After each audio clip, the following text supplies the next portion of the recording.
तर आता बातमी दीपक केसरकरांनी केलेल्या विधानाची।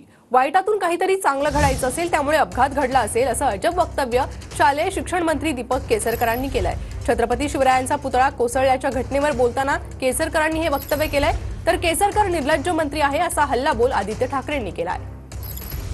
असं वाटतं की हा एक अपघात आहे आणि त्याच्यामुळे कोणी ह्याच्यावर त्याच प्रकारे ते घ्यावं आणि कदाचित असं असेल की वाईटातून चांगलं घडायचं असेल आणि त्याच्यासाठी सुद्धा अपघात घडला असेल, काही सांगता येणार नाही। अपघात कसा घडला याची चौकशी शासन करेल आणि त्याप्रमाणे पुढची कारवाई सुद्धा करेल।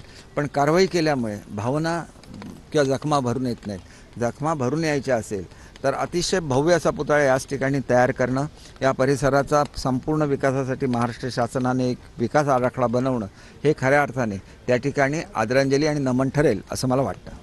मला वाटतं ह्याच्यात दुर्दैव हेच आहे की भाजपला ह्याच्यात देखील भ्रष्टाचार करावासा वाटला।